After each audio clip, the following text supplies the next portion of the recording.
Hey there, my name is Bruce Kirkby. I live in Kimberley, BC. I'm going to tell you a little bit about my book, Dolphin's Tooth, today. Now, the first thing I got to tell you is that I feel a little bit like the emperor with no clothes because I failed 2 courses in high school, English and typing. So I really should not be up for any form of literary award at all. Now, the second thing is, in terms of full disclosure, that I have to tell you, this book's a bit old. I wrote it 8 years ago, so I'm very honored to have been chosen for this. But the other 2 finalists, they really deserve your consideration and a good solid read. Their books are new and fresh and young, and they're passionate about theirs. Mine's a bit dead, and it got killed, unfortunately, by a review in the Globe and Mail, of all things, because that's a paper I write for now. Darn review. And that review was so acid, so bad. I'd worked for 5 years on the book. I really cared about it, what I'd written. It was about my life, and I was passionate about it. The review was so bad, I thought a little bit cheekily, I'll read that review and maybe they'll have used some type of modifier and they'll say this book was tremendously terrible. And I could just take out that word tremendous and say, the Globe and Mail says Bruce's book, The Dolphin's Tooth, is tremendous. There wasn't even one good word in that whole review. Now come on out to where I write. So here's the beautiful thing for me about having my book shortlisted. It was kind of killed by that terrible review and just disappeared and people forgot about it, and I got 3,000 books in my basement. And then every year I start getting these little handwritten notes from young teenagers and 20-somethings and even older all around the world who've read the book and somehow it resonated with them, the whole sense of wilderness and more importantly of just following what mattered to you and not kind of buying into this whole corporate hoopla rush. And so it's had this kind of long extended second life after that early death. So I'm going to tell you a little bit more about the book inside. So The Dolphin's Tooth is a book that really exists on 2 levels. The first is it's a collection of adventure stories. So there's a whole, we're in Africa getting shot at and taken hostage, and Borneo and the Arctic. More importantly, it's really a bigger story of my transition from being a young graduate in an engineering cubicle wondering, what do I want to do with this one and only life and why am I not enjoying it now at all, to a point where I kind of escaped the gravity of that career 10 years later when I realized no matter what I do, I've been on all these adventures, and whether I write or take photographs, a new path is coming forward. And in that process, I think a really important part of the book is my growing love and care and compassion for primarily wild places on our planet that I continued to see threatened as I traveled. The first thing I ever wrote was another book called Sandance. And I came home from this trip in Arabia, was so thrilled with it, just kind of went to Fernie, bored a friend's condo, and just puked out in 2 weeks 100,000 words. I don't know capitals or periods or anything, and half was in present and half was in past. But there it was, a manuscript. And about a month later, it was done. I'd sold it to a publisher. The whole thing was so easy.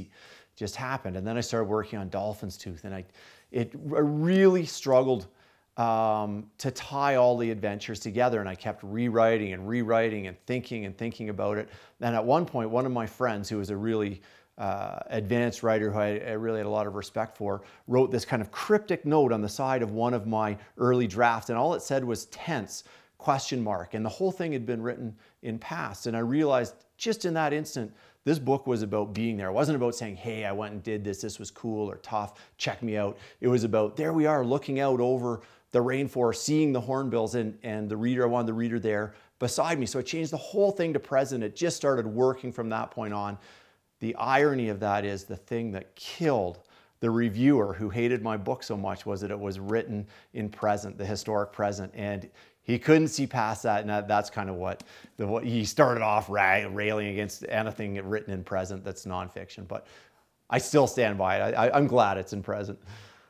Okay, I'm going to read a little bit. This is towards the end of the book, and it takes place at a conference in Toronto where Arfa Harnoy, who is a world-renowned cellist, is playing 2 different cellos for the audience. And I'll just read you a few paragraphs from different places. So Ofra came on stage and said this: "Today I brought 2 instruments that I'd like to demonstrate," she begins.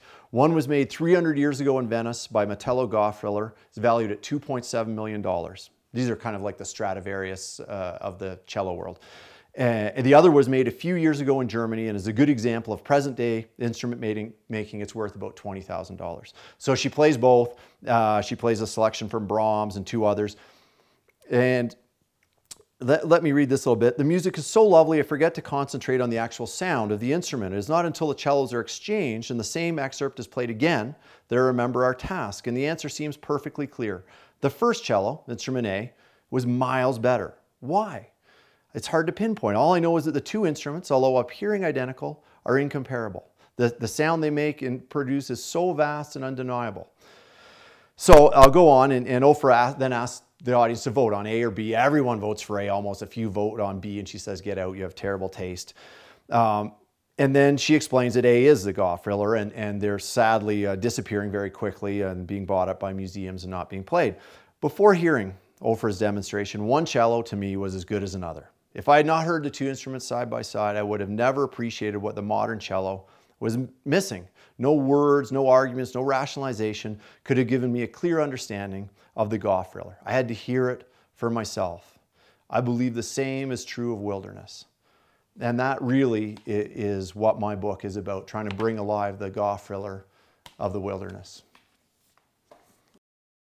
The primary way I think that writing has affected the way I travel and go on adventures is the sense that there's often a single observation. Say you're in a market in Marrakesh. There's 1 or 2 just such salient points, the color of the fabric or the way a woman moves her hair as she kind of is spreading incense, that can capture that whole moment. And as a young writer, I think you list everything. There was the turtle soup and this and that and blah, blah, 100 little observations later. And then because you write and cut and edit, you start to look for those 1 or 2 really salient glimpses that can take the reader and bring the whole scene alive. So that's the biggest change for me in travel and adventure, is just being aware of what really the important part of that scene is. You know, when I wrote the book, certainly there was a primary point of just entertaining people and illuminating these new areas on the planet. I certainly had some hope that they would not only take away an environmental sensitivity, but I think on a larger scale realize that that existed in us all. Because I came from Toronto, I wanted to be rich, I wanted to drive a red car and work in a high office tower, and all of a sudden I was a dirtbag living in a rusty pickup, eating ramen, and all my clothes held together by duct tape. And you know, these things that birds, you know, I knew a robin and that was about it. And all of a sudden this whole new world opened to me. So I wanted on a bigger scale, I think in the Kootenays we're connected with nature, but I wanted to show people that existed in us all. It was part of humanity. And I also wanted to kind of question or have readers question what really mattered in their life. It didn't have to be adventure or the outdoors, whatever mattered, but I wanted to just kind of illuminate, you know, how precious life is and how quickly it goes and how easy it is, you know, 10 years from now to be saying, yeah, I was thinking of doing that 10 years ago, and 10 years from now I might think about it again. And I always really feel at times now we just need to do it. And I think the Dolphin's Tooth was, I was lucky to embark on this journey to leave engineering and just start bumbling around.